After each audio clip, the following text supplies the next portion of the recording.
Assalamualaikum warahmatullahi wabarakatuh. Perkenalkan, nama saya Baim Hidayat dengan NIM B1A125025069 dari kelas B Ilmu Hukum akan mempresentasikan PPT saya dengan materi mengenai ketahanan nasional.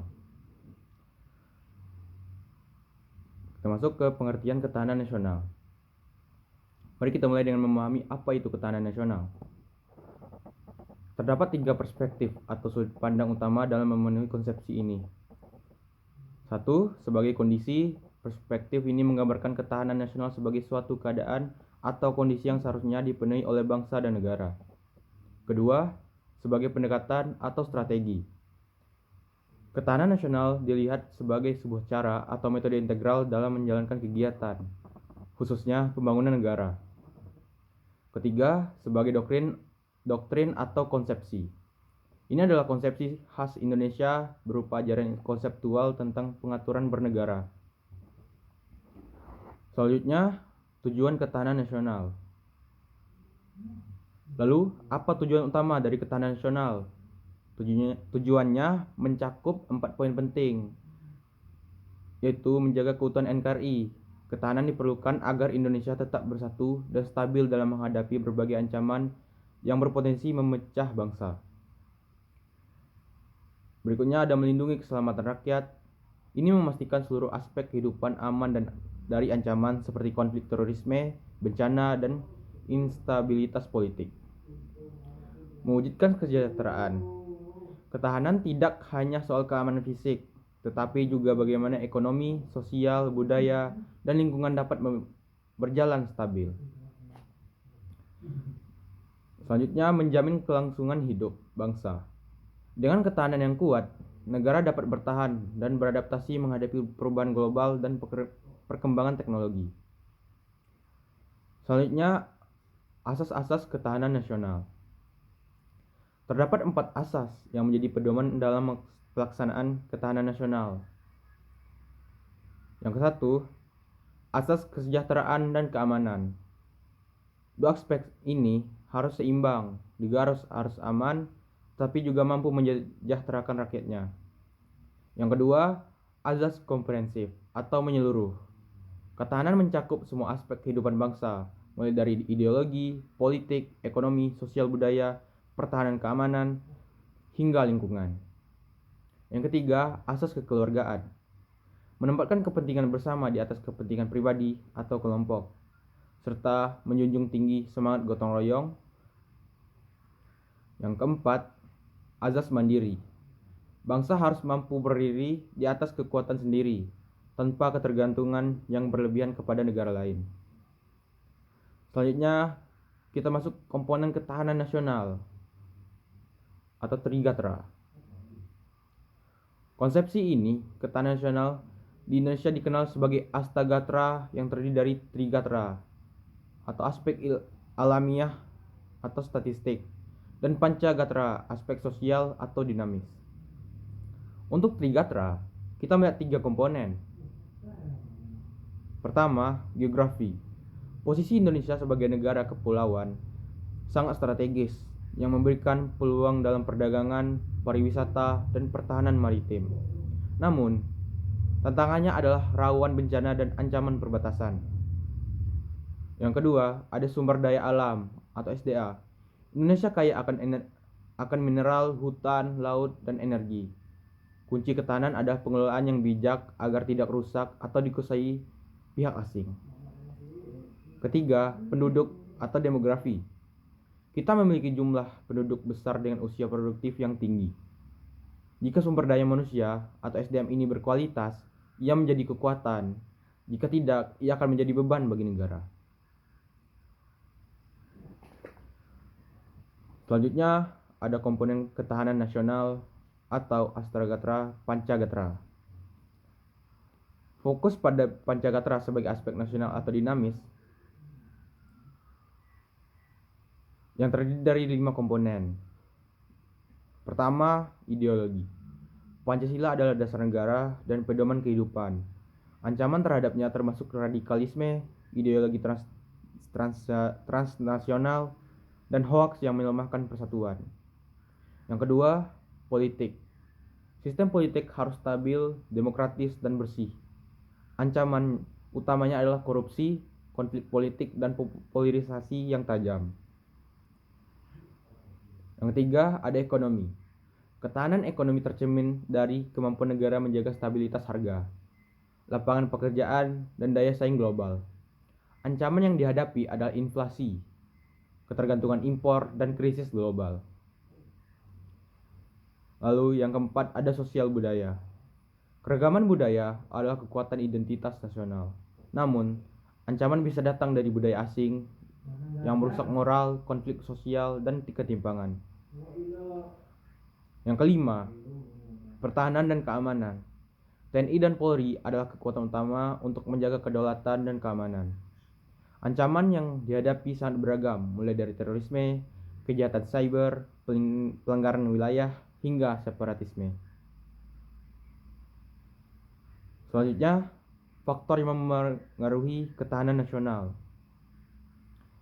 Ketahanan nasional kita dipengaruhi oleh berbagai faktor, baik dari dalam maupun luar negeri. Globalisasi ini membawa peluang seperti teknologi dan investasi, sekaligus ancaman seperti invasi budaya dan kompetisi ekonomi. Perkembangan teknologi, khususnya dalam keamanan cyber dan penggunaan media sosial. Politik internasional, seperti konflik regional, perang, atau tekanan ekonomi dari negara lain.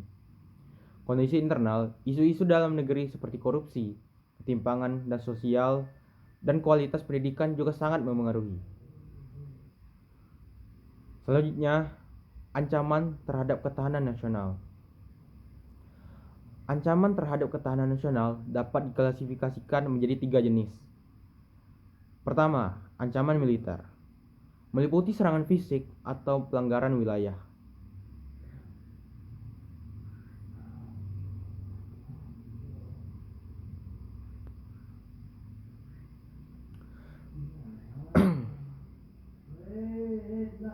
Yang kedua adalah ancaman non-militer.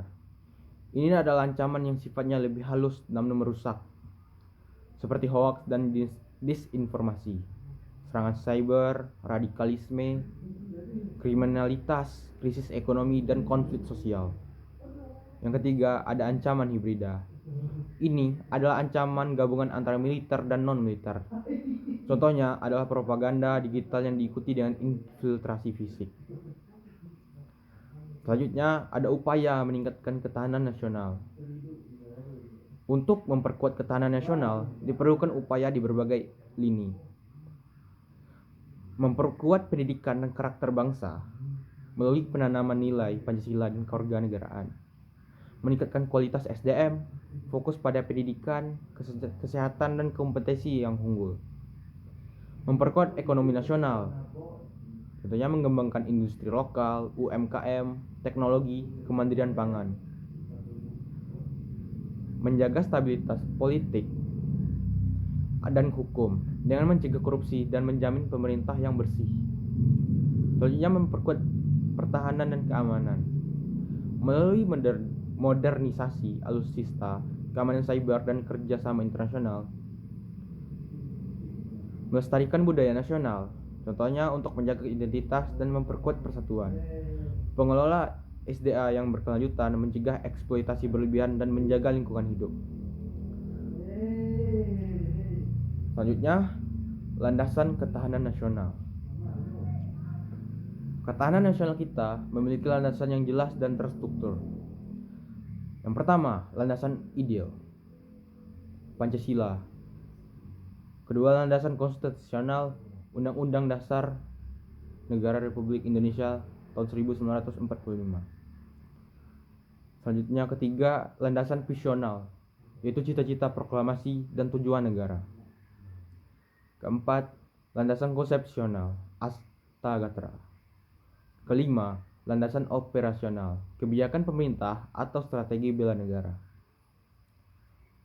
Lalu selanjutnya, dasar pemikiran ketahanan nasional. Konsepsi ketahanan nasional lahir karena didasari oleh 4 pemikiran utama terkait kondisi bangsa Indonesia. Bangsa Indonesia bersifat majemuk, Kita memiliki potensi kekuatan sekaligus potensi konflik karena banyak suku, budaya, agama, dan bahasa. Lingkungan strategis dunia yang terus berubah. Kita harus merespon dinamika global seperti globalisasi, teknologi AI, perang dagang, dan geopolitik Indo-Pasifik.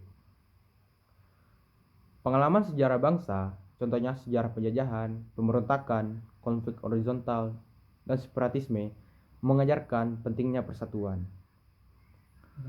Letak geografis yang strategis. Posisi di jalur perdagangan internasional membuat kita rawan terhadap intervensi dan pengaruh asing. Selanjutnya, model ancaman modern terhadap ketahanan nasional.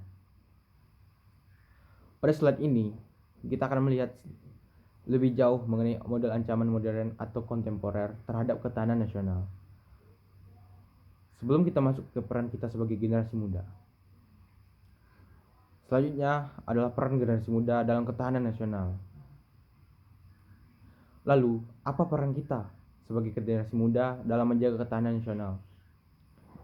Yaitu meningkatkan literasi digital. Ini penting untuk menghindari hoaks dan disinformasi. Menjaga persatuan dan toleransi. Terutama di media sosial, kita harus menjadi agen perdamaian. Selanjutnya, berprestasi dan mengembangkan keterampilan. Ini untuk menghadapi persaingan global dan menjadikan SDM kita sebagai kekuatan. Ikut serta dalam kegiatan bela negara seperti pramuka, organisasi sosial, dan kegiatan kampus. Dan terakhir, menghargai budaya sendiri. Tanpa menutup diri dari perkembangan global, kita harus tetap bangga dengan identitas nasional. Lalu terakhir, ada kesimpulan. Sebagai penutup, kita bisa menyimpulkan bahwa ketahanan nasional adalah kemampuan bangsa dalam menghadapi ancaman dan tantangan untuk menjaga keutuhan negara serta menjamin kehidupan yang aman dan sejahtera. Ketahanan nasional tidak hanya berada pada sektor keamanan militer, tetapi juga mencakup politik, ekonomi, sosial, budaya, ideologi, dan pengelolaan sumber daya.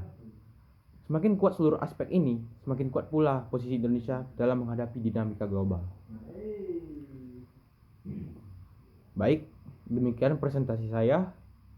Terima kasih atas perhatiannya. Wassalamualaikum warahmatullahi wabarakatuh.